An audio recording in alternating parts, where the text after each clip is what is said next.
My guest for this episode is Dr. Jeff Derevensky.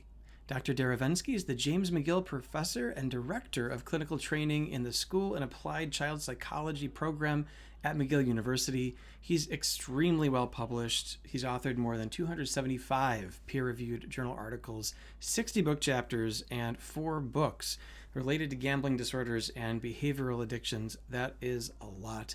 He's also gotten the Lifetime Achievement Award from the National Council on Problem Gambling.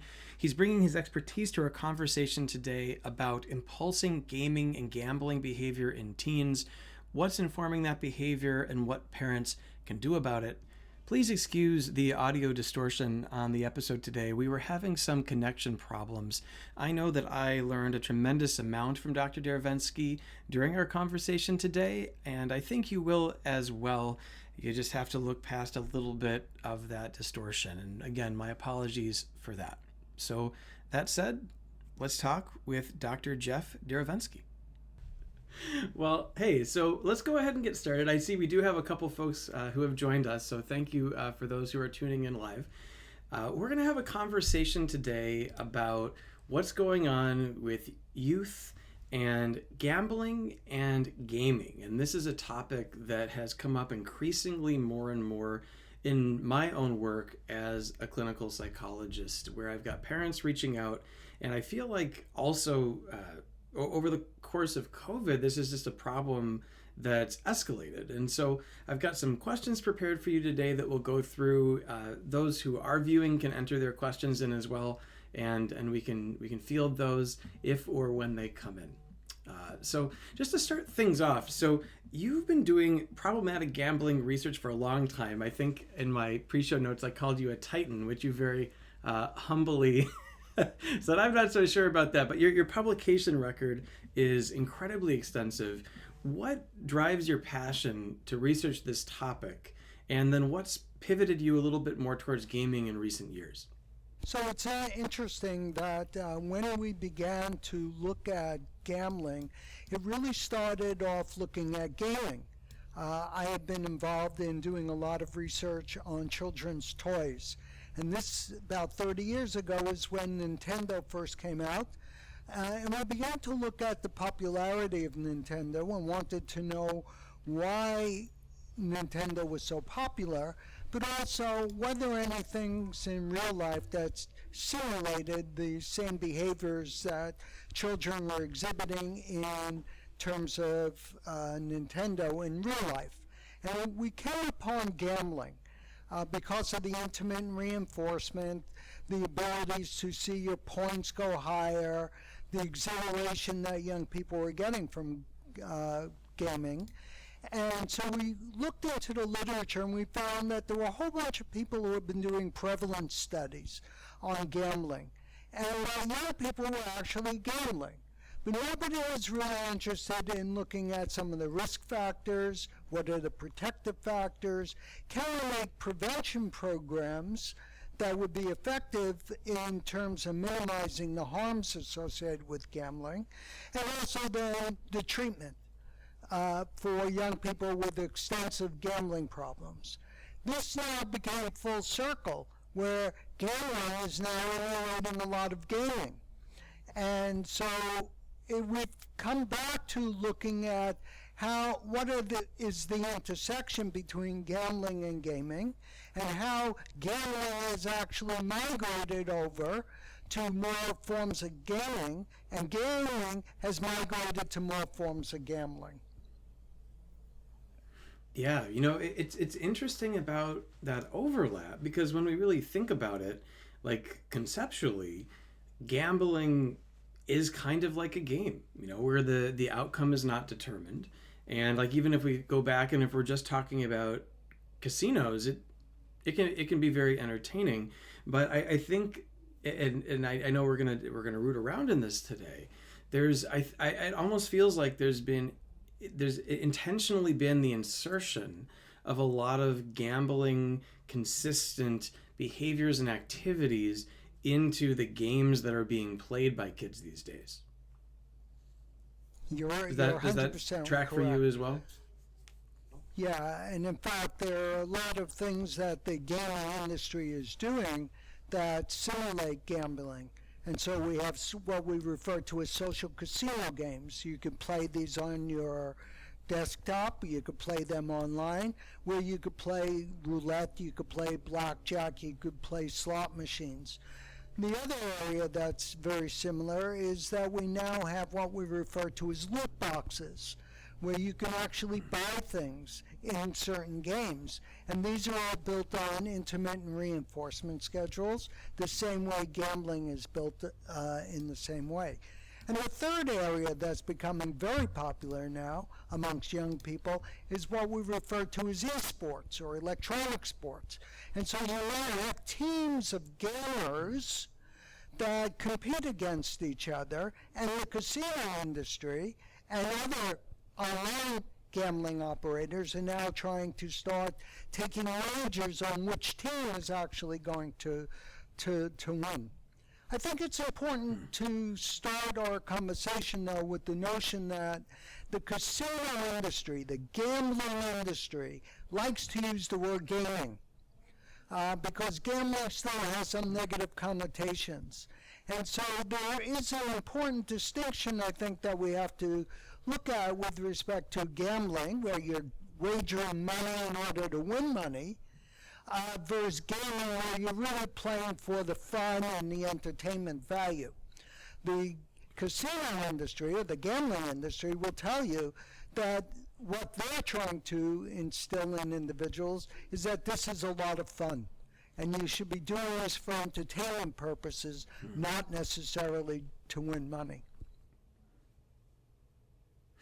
Yeah. Well, it's interesting, this idea that that it's almost going through a bit of a rebrand right now, where you've got this old concept of gambling that's got some negative connotations, whereas gaming, breaking some new ground, maybe a little bit easier to downplay risk.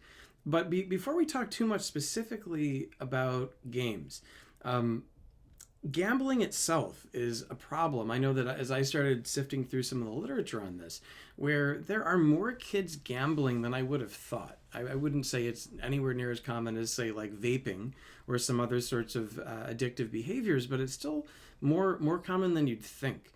So from your vantage point, how common is gambling amongst teens and young people? And are there any risk factors in particular that make teens vulnerable to this? Certainly there's an overlap between gambling and gaming in terms of the risk factors. But what we know is that gambling amongst adolescents, and particularly adolescent boys, tends to be fairly popular. Now with the gambling around sports wagering, it's become even more popular. So we have estimates worldwide that young people, teenagers, anywhere up to 80% of them are in fact engaged in gambling behavior. We just completed another study in Ohio where we found 50% of adolescents, boys and girls, were actually engaged in some form of gambling, and that may be just buying a lottery ticket or wagering amongst peers themselves or playing cards for money. And we know that anywhere between 3 and 5% of individuals, adolescents, have serious gambling problems. Our study in Ohio showed that amongst males, older males, high school males, those who are between 16 and 18, tended to be 6% of those individuals had a significant gambling problem. Yeah. So it sounds like it's hovering somewhere in the vicinity of like 1 in 20, which I know is more prevalent than I think a lot of parents think about, a lot of therapists as well. How much trouble would you say a young person could get into if they fell into a gambling problem of any sort, whether or not it was related to gaming or not? People could get into some fairly serious problems. Obviously, gambling requires money. And so we have young individuals who are stealing money, and the first place they tend to steal money from is their own home, because they believe that if they get caught stealing, that the parents are not going to turn them over to the police. We also see significant changes in their school performance. We see significant changes in socialization. Their old friends are replaced by what we call gambling associates, people they could gamble with. What we don't see all that much, depending upon the age of the adolescent, is them trying to sneak into a casino, because casinos have a much stricter code and there's more security there. But we do know that many adolescents are going online and gambling, and they're using a wide variety of ways in order to do that. Yeah, it's online gambling and online casinos are incredibly accessible. I actually had at one point, it wasn't a casino website, but it was a website that reviewed online casinos reach out to me to review some of the content they'd written on problematic gambling just for their users. And I was just browsing around on this website, and I was astounded at how much gambling you could do online, where the controls are so much they're so much more lax. They're looser, and when you could do it literally from your phone or from your computer, you don't have to travel to this casino anymore. It's like literally right there. Yeah, and you could use fake ID in order to show the website, that you're above legal age. And that legal age actually varies from country to country, from jurisdiction to jurisdiction. Yeah, no, it's I'd say that there's a lot of these, we'll call them like vices that have gone electronic, that have gotten so much more available and accessible.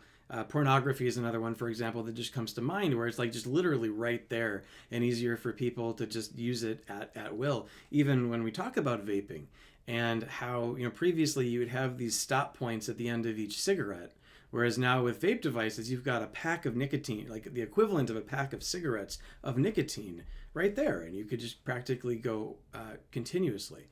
Well, let me ask you a question then about regulations and how you see this working around with kids, because what I've just seen observing from the people I'm working with, as well as we'll call it being probably someone where when I was younger might have met criteria for a gaming disorder, maybe not a gambling disorder. When I was younger, I still am somewhat plugged into the gaming community, and I've noticed these aspects you've mentioned, like loot chests, or paying for real money for items in games, start to work their way into a lot of games that kids are playing, like the free-to-play games that we're seeing now, where there's no cost to entry, but then if you've got your parents' credit card, you can use that continuously as we go along. Is there anyone really with their eye on this paradigm trying to put some guardrails in place so that kids don't get sucked down this rabbit hole, or is it really just something where it's on the parents to try to put up those safety nets? That's an interesting point that you raise. When we talk to the gaming industry, not the gambling industry, the gambling industry is fairly well regulated. How much they adhere to that regulation varies from jurisdiction to jurisdiction, from type of venue to type of venue. But when we talk about the gaming, there is no regulation. They're self-regulating. And when we talk to the industry and we say, listen, we don't have to reinvent the wheel. We've done a whole lot in terms of gambling that we can help make it safer. We use what we refer to as harm minimization or harm reduction strategies. The gaming industry says, not our problem. If the parent thinks the child is gaming too much, let the parent shut the computer off. So they push everything on to the parent. We've also suggested to the gaming industry that if they work with researchers and clinicians and they establish reasonable regulations and limits, then the industry will get away much softer than when the government comes in and says, you know what, we really have to regulate this because it's getting totally out of control. Yeah, well, and I think I kind of wonder if there's going to be canary in the coal mine type moments with gaming until we actually get wise as a society to the fact that this is going on. It's so much better to be reactive than, or rather proactive than reactive. And part of the struggle, I know, I've been talking about this a lot recently, but how the Surgeon General published an advisory about youth mental health during COVID and about how there's an emergency. And the American Academy of Pediatrics did the same. American Children's Hospital Association did the same. We've got all of these kids who are really struggling. A lot of them are stuck more at home with their devices, with their games. It would be wonderful if folks could look at research like yours and others and say, okay, how do we start to wrap our arms around this before we have another sort of epidemic on our hands, much like has happened with vaping? Yeah, I think you're absolutely correct. I think there's been certainly a surge in the amount of gaming that's gone on during the pandemic. Many children were home from school, had nothing to do, and it started off for parents as, well, go play your game, because this way I could do my work, you could do have fun and entertain yourself. The problem is that as children went back to school, they had difficulty cutting back.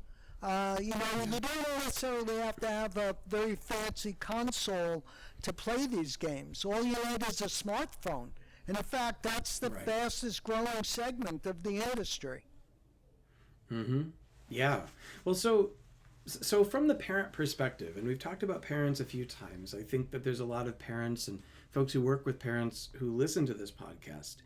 I know one of the questions I get on a variety of subjects related to behavioral problems or behavioral disorders is, where do we draw the line between what's normal or normal during COVID and this is becoming a problem? So from your vantage point, how would you help parents set those boundaries about, like, when should you really be stepping in? When is this becoming problematic? So when we look at gaming, we generally view this, and we've worked with the World Health Organization. I was on their International Advisory Committee that set up gaming disorder as part of a behavioral addiction. What we're concerned about here is that a gaming problem is characterized by impaired control over the gaming. The youth have a difficult time stopping. They tend to take this activity and place its importance over other forms of activities. Parents will notice when they call their children down for dinner or for breakfast, and the child is so busy playing a game that he or she doesn't want to stop the game.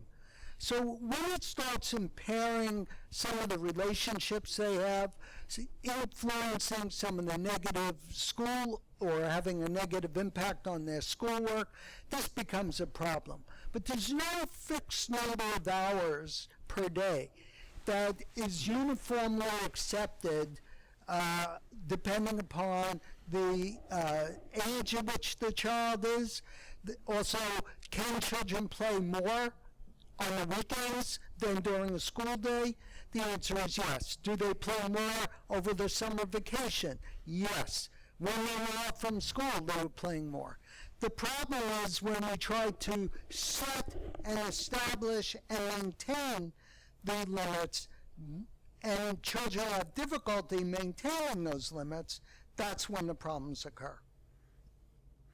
So it sounds like what you're saying is that the anchor points parents should look at have a lot to do with control and consequences. If it seems like a young person can control what they're doing, or when they're asked to stop, they can stop without having like some sort of really dramatic, angry reaction, that's a good sign. And if it's not getting in the way, if they're not giving up other activities, if they're not sacrificing other elements of a balanced life, that might mean even if they're playing for multiple hours a day is less concerning. It's if you're seeing these consequences and lack of control, that those are really the big two markers. Those are the two big markers.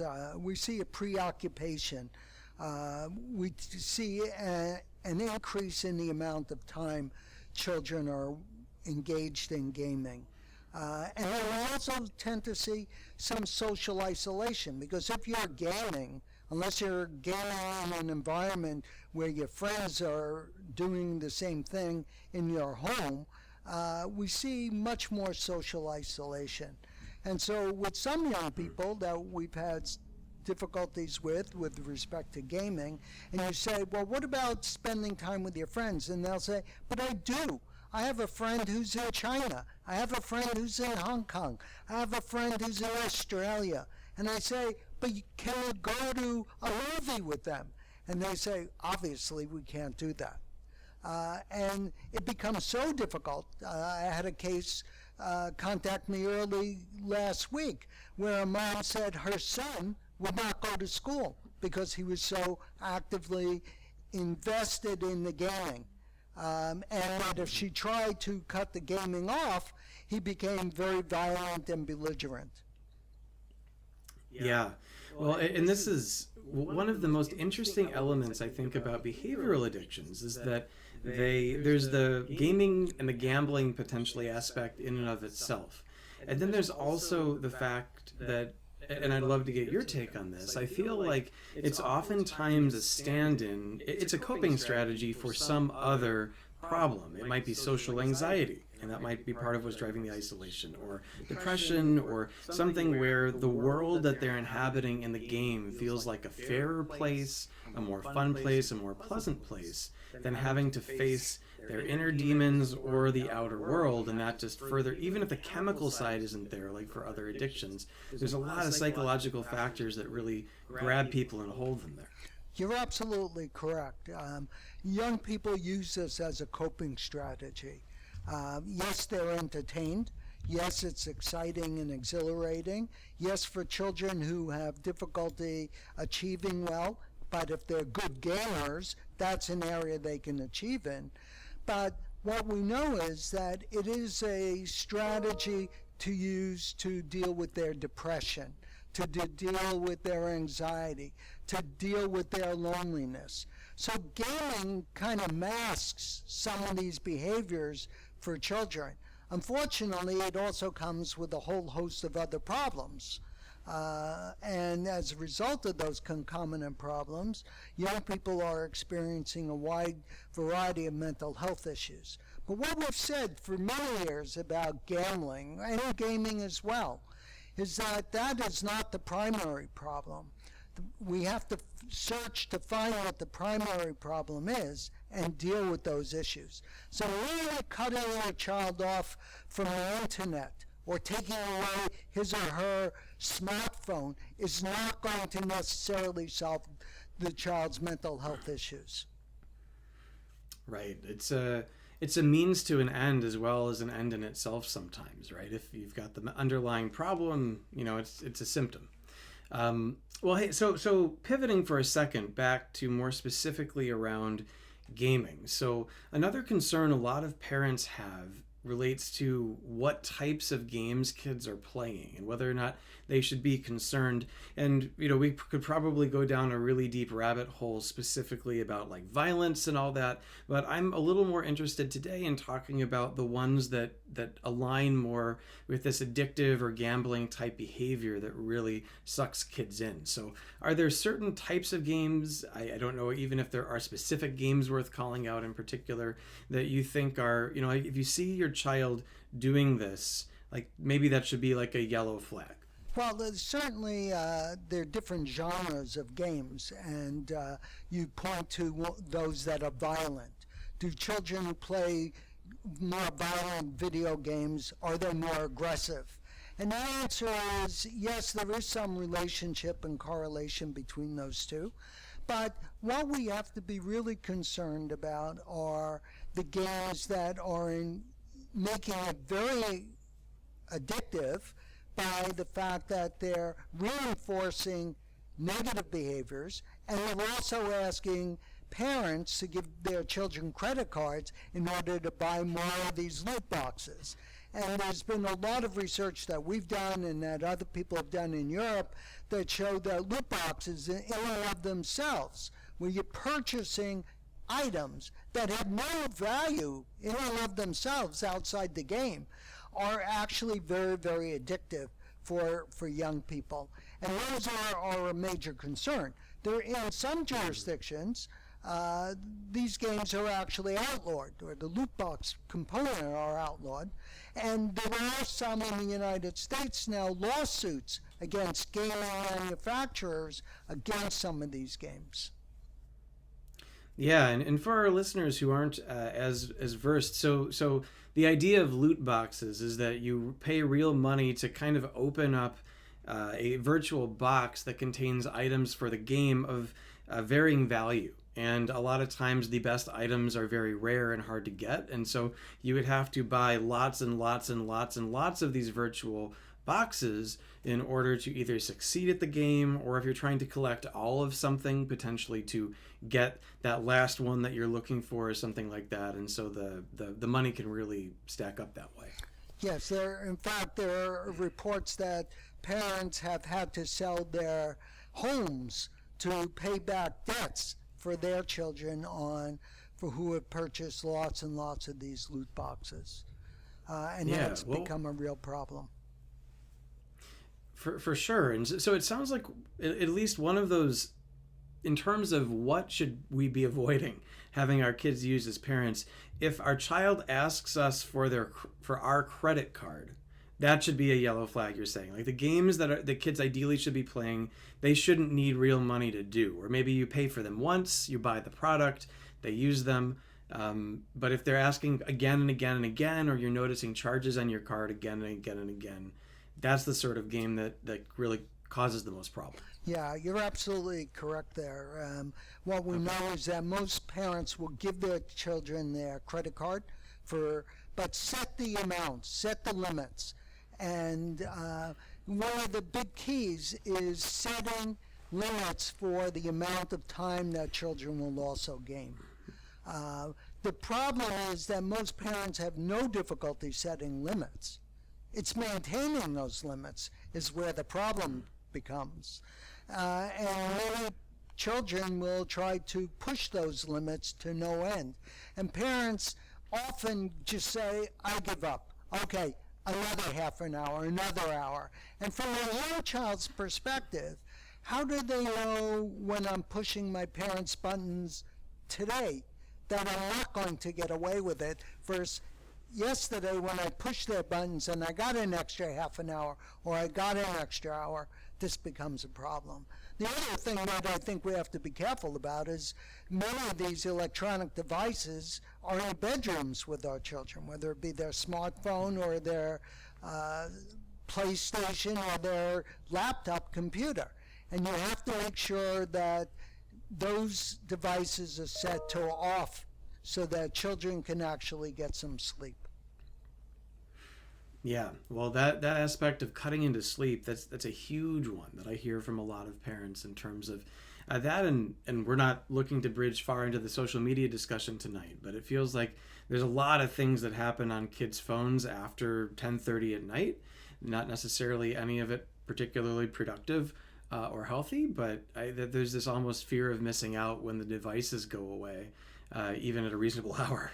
Absolutely. Absolutely. I gave a talk to the Montreal Junior Chamber of Commerce, and there must have been 200 people in the room, and I asked how many people felt they were addicted to their smartphone. And every single person in that room raised their hand. So, and everybody else was lying. Exactly. Right? Exactly. So it becomes really important and incumbent upon us. The other thing that's important is that we're also role models for our children. And if we're sitting or plugged into our phones constantly, or our laptops, or our iPads constantly, what we're giving our children the message is it's okay for them to do that. Young children are very adept at technology. And so you watch 3 and 4-year-olds sitting on an iPad or a laptop playing all these various games. It becomes really, really interesting to see how addictive they can become and how difficult it is for young people to stop. Yeah, well, and in terms of the point you made earlier as well about cutoff and cutoff times, it's almost like that that idea of the cutoff is another intermittent reinforcement thing where they're like, oh, well, sometimes I roll the dice and I end up getting more time, and then other times I roll the dice and it ends up blowing up in my face. So let's give it a shot. But one of the things that I talk to parents the most about is consistency around boundaries, because a boundary isn't really a boundary if it's never enforced. But it can be very easy sometimes to think, well, if I enforce this boundary, it's gonna, quote unquote, create chaos in the house and cause all these problems, and we're gonna have a fight. And so it's just easier to let this go. But that creates this dynamic ultimately where the child is the one holding the reins.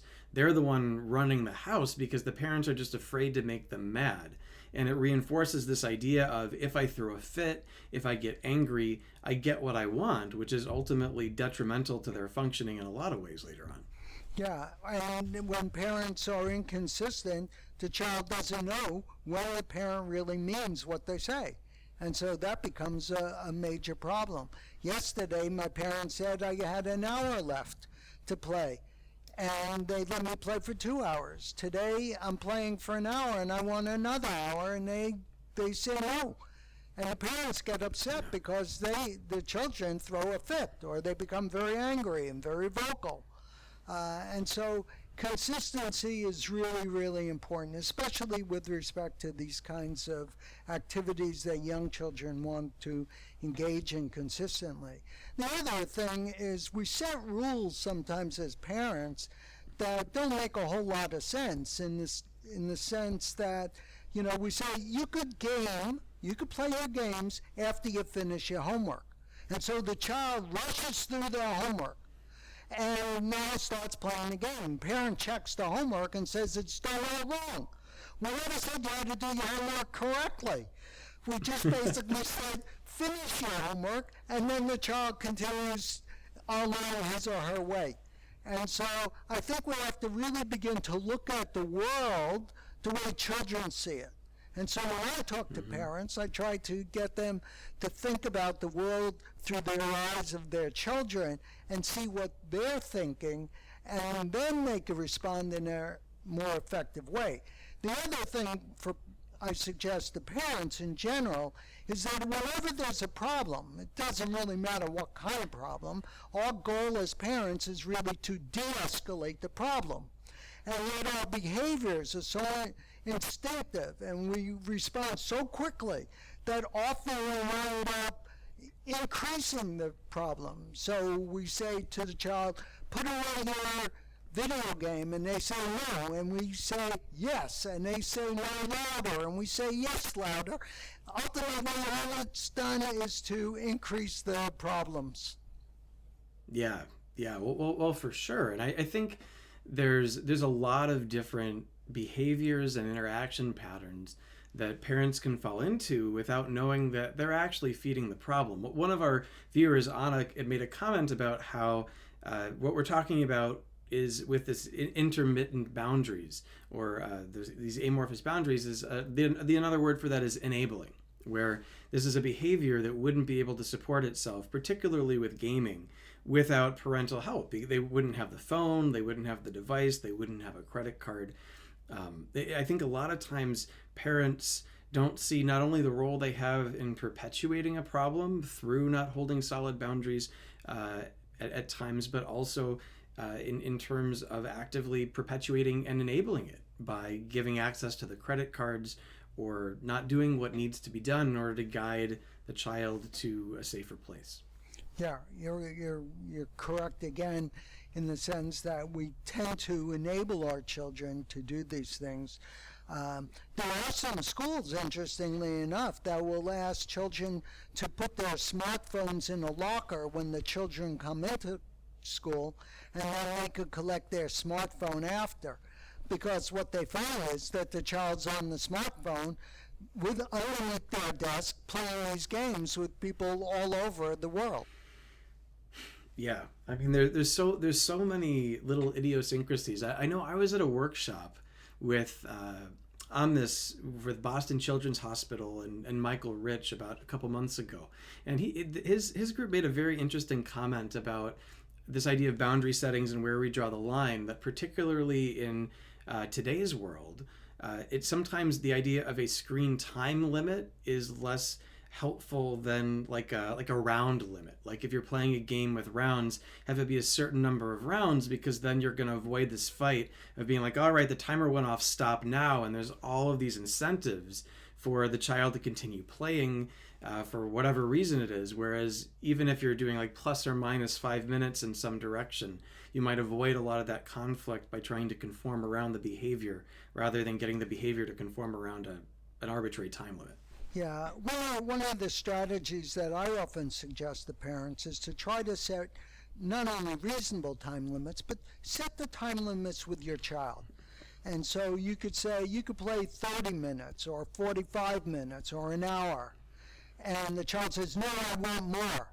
And I say, okay, so here's your choice. You can have an hour or you can have nothing. You choose which one you like. We've had parents who've locked up their modems in a closet with a timer so that the modem would, or the internet would only come on at a certain time of the day and then would actually cut off at another time. So it becomes really important and incumbent upon us as parents to try to set some of these limits. Otherwise, they can get out of control. Now, how many young people get into trouble?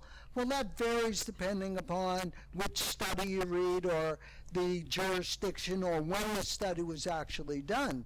But we see upwards of 10, 15, and 20% of adolescents experiencing real problems. And there have been studies done by the Pew Association that show that college students have dropped out because they've been playing these games excessively.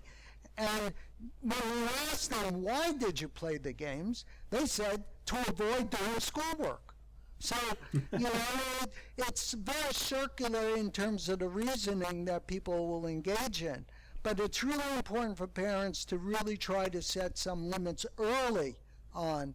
Mm-hmm. And the earlier you could set them and maintain those limits, yes, there are differences. Yes, we could break the rules occasionally. But children have to know they can't do this consistently, time after time, for hours after hours. We tend to use 2 hours as a maximum amount of time. Now, that once again, that could vary if you're looking at summer vacation or holidays or even weekends. Yeah, well, and so you made reference to a point that I'd like to bridge into right now as we're getting towards the last few minutes that we have here, like 10 perhaps or so, which is that from a proactive standpoint, we're going to cover proactive and then we'll cover reactive. But from a proactive standpoint, aside from setting limits early, or if you'd like to go deeper into that, we'd appreciate that as well. But what can parents do to try to stop this from developing for their kids, particularly if they're at a point prior to observing that this is becoming a problem? Well, we know that children at different ages are engaged in a wide variety of different activities. We know that young children actually like to spend a lot more time with parents. So as a parent, we could spend time with them doing other things. We could play a board game, for example, as opposed to a video game with them. Older children tend not to want to spend as much time with their parents, but you could try to engage them in a wide variety of other activities. And possibly playing other games with them. Maybe it's a game of Scrabble, for example. We can engage them by interacting with them in a socially appropriate environment. Young girls, we know, like cooking. So we could cook with our kids, not just go, here's the recipe, go see what you come up with, but let's do something together. So at a proactive level, I think we could spend more quality time with our children as opposed to just setting limits. The one thing that we've learned over the years is that children don't want to hear the word no all the time. No, you can't do this. No, you can't do that. No, you can't do this. Let's come up with some things that we could do in a positive way. Yeah, well, and so one thing that I talk about a lot with parents as well along those lines is this idea of giving kids a better offer, and that when kids are engaging in these behaviors, there's a reason for that, whether or not it's giving them pleasure of some sort, or if they're escaping from some sort of psychiatric issue. They're using this for a reason, and while the boundaries are important, what you're suggesting, connect with them in other ways, give them other fun things to do. It doesn't positive. We know that positive reinforcement is actually even more effective in shaping behavior than positive punishment in terms of adding a punishment. And so making sure that we don't neglect that sounds like what you're saying is that's incredibly important. Incredibly important. And the relationship will actually improve significantly. Yes, there will always be times that you will disagree with your child. Child will want this versus that. In non-COVID times, we tend to invite more kids over their house so that they could play other types of activities, so that they could socialize. This is a difficult period of time. And so we've seen a lot of solitary play behavior, children sitting in their rooms on their smartphones, on their laptops, on their iPads, playing many of these games. And while it looks like on the surface very enviable for parents to do that because they're out of my hair, I don't have to entertain them, it can, for some children, not all children, it can actually result in negative consequences. Yeah. Well, so last question for today. Let's go to that reactive side. Say you've got a teenager who's got a problem, either with gaming, gambling, or a combination of the two.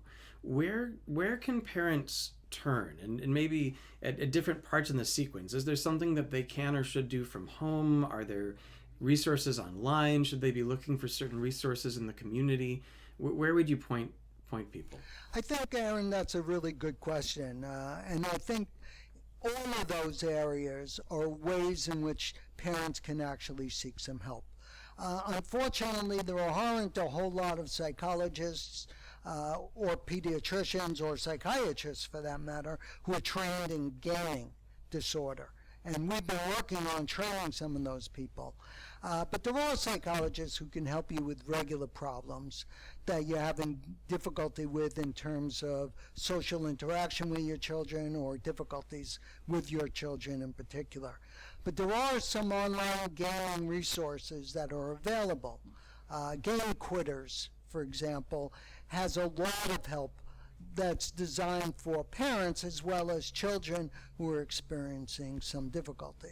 The last point I want to make is we've been doing a lot of studies looking at some of the risk factors for gaming disorders or gambling disorders. And when we look at different mental health disorders, often what you see is a comorbidity between all of these behaviors. So I recall giving a talk one evening on addictions with colleagues, and they had a specialist who dealt with smoking. They had a specialist who dealt with alcohol consumption. They had someone who dealt with substance abuse. I was the gambling representative. And at the end of the meeting, we all sat down and said, aren't we talking about the same child? The ones, sometimes they find one form of addictive behavior and prefer that form of addictive behavior over another form of addictive behavior. But really, we need to also look at some of the underlying causes of addictions in general, as well as the specific form of addiction that an individual have. Yeah, well, I think that's a very holistic and insightful answer, that if what we're really looking at here is, for many people, a symptom of an underlying problem, it's like, if you've got a brain tumor, taking Advil or Norco or whatever, like maybe that helps in the short term, but ultimately you've got to try to get under the surface. And I'm glad you brought up the online resource as well, Game Quitters. I don't remember if that was the name of a subreddit, but I was actually looking into this online, and there's a subreddit on the Reddit website of people trying to cope with gaming disorder. And it was actually really shocking and sobering reading through it and just hearing the stories. It's a very active community. People post on it all the time. And people are struggling, but also supporting each other on that online forum. And so that's potentially also another place if someone is just kind of like dipping their toe in the water and trying to find some sense of community around how do I get away from this that sucked me in so far. Yeah, the self-help groups have been very, very helpful, especially when we're dealing with young people. Because when we send young people, teenagers, to self-help groups, typically they're mostly adults, and so they have difficulty relating to those individuals. The other suggestion would be go on our website, which is youthgambling.com, and you'll see a wide variety of research reports that we've written, but also suggestions for parents around both gambling and gaming issues. Oh, marvelous. Well, thank you again so much for joining me today to have this conversation. Is there anything that you'd like to say to close us out today about youth gaming, youth gambling, a takeaway? I think parents really need to become invested in their children and watch what they're doing. Pay a lot of attention to the types of activities that they're engaged in, and monitoring their children's behavior as well as setting limits is a very important aspect. Thank you, Aaron. Well, of course, thank you, Dr. Derevensky, for coming on, for gracing us with this time and your very seasoned perspective on this. We're really lucky, honestly, to have you make yourself available to bring all the research and time that you spent on the subject here for all of us. Thanks to those also who were listening in live. Appreciate it. And we'll get back in touch with everyone soon. So until then, take care, everyone.